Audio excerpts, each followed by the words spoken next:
I think இந்த ஒரு 3-4 டேஸாக கொஞ்சம் சோஷியல் மீடியா போஸ்ட் பார்த்தேன், அப்புறம் சில வீடியோஸ் பார்த்தேன்.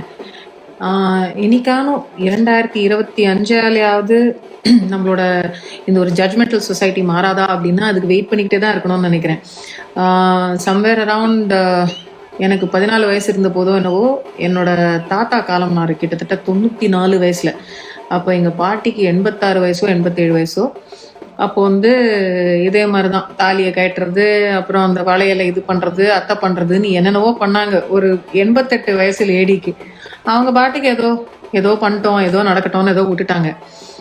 அண்ட் இப்போ ரீசண்டாக எங்களோட ஃபேமிலியில் ஒரு எங்கள் மாமனார் போன போது there was one thing that we all wanted to say that இந்த மாதிரி இந்த சோ கால் ரிச்சுவல்ஸு, அப்புறம் அந்த தோளில் துணி போடுறது, இதெல்லாம் வந்து ஒவ்வொரு குடும்பத்துக்கும் ஒவ்வொரு வழக்கம் இருக்கும்.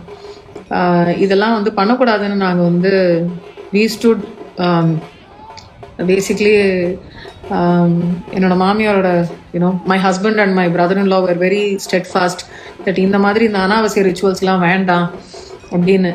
இந்த பொட்டு, இந்த பூ, இந்த கையில் வளையல், மோதிரம், நகை, இதெல்லாம் நம்மளுக்கு வந்து பிறந்த உடனே நம்ம வீட்டில் போடுறாங்கல்ல, அது என்னவோ நம்மளுக்கு வந்து பெண்களுக்கெல்லாம் கல்யாணம் ஆன உடனே அதனோட ஒரே சொந்தக்காரர் அந்த கணவன் கிளம்பினா இந்த கலர்லாம் அழிஞ்சிடணும் அப்படின்னு ஏதோ ஒன்று பேசிக்கிட்டு இருக்காங்கல்ல. It's high time that in 2025 in case யாருக்கும் அந்த மாதிரி நடக்க வேண்டாம். பட் இந்த மாதிரி ஒரு விஷயம் நடந்ததுன்னா வீட்டில் இருக்கிற சின்னவங்களாவது தயவு செய்து இந்த மாதிரி ஒரு ஏற்கனவே கணவனை இழந்த ஒரு சோகம், அந்த ஒரு கிரீஃப், வாழ்க்கை துணையாக நினச்சி கடைசி வரைக்கும் எவ்வளோ நம்ம வந்து வாழ்க்கை ஒரு 90 வயசு இருக்குமோ 80 வயசு இருக்குமோ அது வரைக்கும் நம்ம வந்து அவங்களோட இருக்கணும்னு ஆசையாக இருக்கும்போது நடுவிலேயே வந்து ஒருத்தவங்க கிளம்பி போகும்போது ஒரு பெரிய ஒரு சப்போர்ட் போன மாதிரி இருக்கும். ஒரு வாழ்க்கை துணை போகும்போது அவங்கள திருப்பி உக்காத்தி வச்சு அவங்கள திருப்பி வந்து பிகினிங்லேருந்து எல்லாத்தையும் நகையெல்லாம் போட்டு பூவெல்லாம் வச்சு வளையல்லாம் செஞ்சு எனக்கு பரம சத்தியமாக புரியல. ஐ டோன்ட் அண்டர்ஸ்டாண்ட் வென் இது வந்து நம்மளுக்கு வந்து இந்த சோகால் முற்போக்கு கலாச்சாரம் தானே சொல்லிட்டு இருக்கோம், பெண்ணியவாதம் பற்றி பேசுகிற ஒரு கலாச்சாரம் தானே. இதை மட்டும் இன்னும் அபாலிஷ் பண்ணுறதுக்கு ஒரு பெரியாரோ ஒரு அம்பேத்கரோ வந்தால் தான் இப்போல்லாம் முடியுமா? ஏன்னா சத்தி நிறுத்துறதுக்கு ஒரு ஆண்களை தான் கிளம்பி வர வேண்டியிருந்தது. ராஜா ராம் மோகன் ராய்னு சொல்கிறாங்க, அதில் எத்தனை பேருன்னு தெரியல. Except I think a couple of things where women were given credit for abolishing some really horrendous systems like the Devdasi system. முக்காவாசி நம்மளுக்கு ஒரு ஆண் சேவியர் வேண்டியிருக்கு. சொசைட்டிக்கு ஒரு ஆம்பளை வந்து தான் இந்த மாதிரி ஒரு விஷயத்த மாற்றணும் அப்படின்னு சொன்னாதான் வந்து பெண்களும் மற்ற ஆண்களும் கேட்கறதுக்கு ரெடியாக இருக்காங்க. தயவுசெய்து 2025 ஆச்சு, ஏஐல என்னெல்லாம் நடந்துட்டு இருக்கு.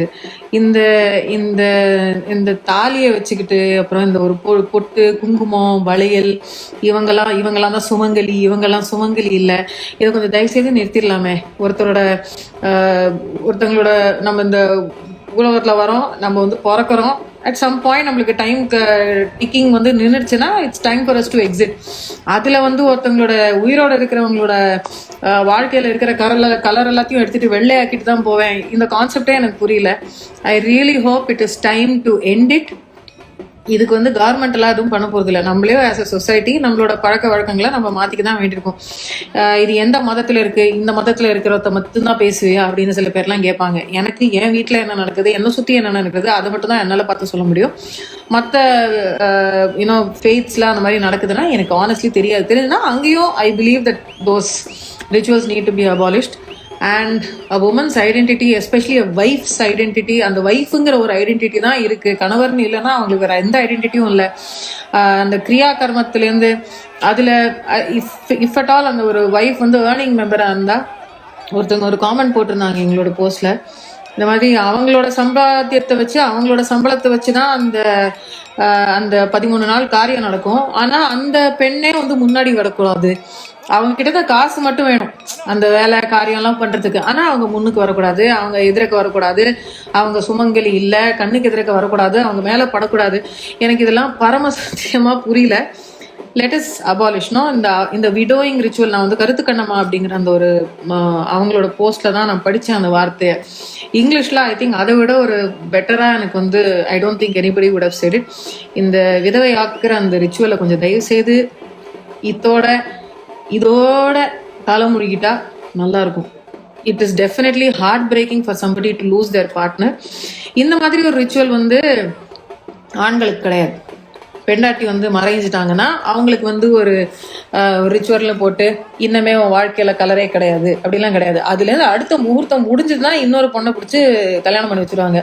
இன்கேஸ் அவங்களுக்கு குழந்தை இருக்குதுன்னா, ஐயோ குழந்தைங்களை பார்க்கறதுக்கு ஒரு பொண்ணு வேணுமே அப்படின்னு சொல்லிட்டு கணவனுக்கு எத்தனை பொண்டாட்டி இருந்தாலும் பரவாயில்ல, 1 2 3 நாள் நம்ம தாத்தா காலத்துலலாம் கேட்டிருக்கோம். வந்து ஒரு சின்ன பாட்டி வந்து செத்து போயிருப்பாங்க, அடுத்தது இன்னொரு பாட்டி வந்திருப்பாங்க, அவங்க தான் அம்மான்னு எல்லாம் சின்ன பசங்கள்லாம் வளர்ந்துருக்கும், கடைசியில் பார்த்தா அவங்க ஒரு சித்தியா இருந்திருப்பாங்க. இந்த மாதிரிலாம் நிறைய உண்டு. எங்கள் பாட்டிக்கு முன்னாடியே ஒரு பாட்டி இருந்தாங்க, கல்யாணம் பண்ணி வரத்துக்கு முன்னாடி அவங்க வந்து வரும்போதே சின்ன வயசுலேயே இறந்துட்டாங்க. இந்த மாதிரிலாம் கேள்வியெல்லாம் பட்டிருக்கேன். ஸோ எங்கள் தாத்தாக்கே எங்கள் பாட்டி வந்து 2வது மனைவி, அதாவது சின்ன வயசுல அவங்க எத்தனை வயசுல கல்யாணம் பண்ணிக்கிட்டாங்களோ அத்தனை வயசுல 11 வயசு 12 வயசு 13 வயசு அப்பெல்லாம் அந்த கல்யாணம் பண்ணிப்பாங்க இல்லையா.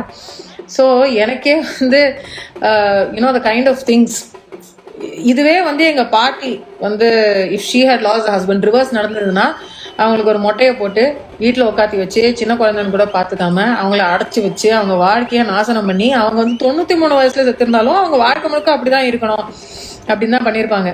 ஐ திங்க் இந்த ஒரு விஷயம் இப்போவாவது மாறிச்சுன்னா பரவாயில்ல. 88 வயசுல எங்க பாட்டிக்கு மாறல, அப்போ எனக்கு 14 வயசு தான். அது என்ன பண்றாங்க ஏது பண்றாங்கன்னு வந்து என்னால பார்த்து எனக்கு புரியறதுக்கு வயசு இல்லை.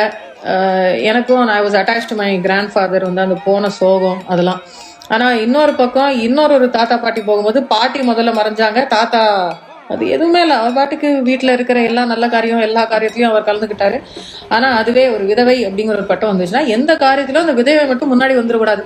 அவங்கெல்லாம் வந்து நல்ல சகுனம் கிடையாது. இப்படி இந்த மண்ணாங்கட்டியெல்லாம் எப்போ நிறுத்துறாங்களோ இந்த சொசைட்டி அப்போ உருப்படுமான்னு தெரில, ஆனால் கொஞ்சமாவது ஸ்லைட்டாக பெட்டராக இருக்கும்னு நினைக்கிறேன். இப்போ இந்த இதை பார்த்துக்கிட்டு இருக்கீங்கன்னா, if you have something like this happening in your family, please for God's sake stop this bullshit, it's enough.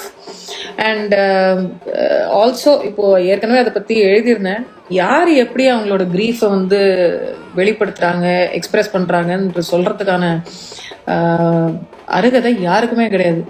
எங்கள் பாட்டி அழவே இல்லை எங்கள் தாத்தா போனபோது, ஏன் அழலை அப்படின்னாலும் நாங்கள் கேட்கல. She processed her grief differently. எங்கள் மாமியார் வந்து வேற மாதிரி இப்போ கிரீஃபை ப்ராசஸ் பண்ணாங்க. சில பேருக்கு வந்து தனிமையில தான் வந்து அந்த கிரீஃபை ப்ராசஸ் பண்ணணும்னு இருக்கும், சில பேருக்கு வேற மாதிரி கிரீஃபை ப்ராசஸ் பண்ணலாம், சில பேருக்கு அந்த அந்த மனசு உடஞ்சது வந்து எப்படி ரியாக்ட் பண்ணுறோன்னே தெரியாமல் அவங்க பண்ணிட்டு இருக்கலாம். யார் எப்படி இருந்தால் உங்களுக்கு என்ன, அவங்களுக்கு அவங்களோட வாழ்க்கை.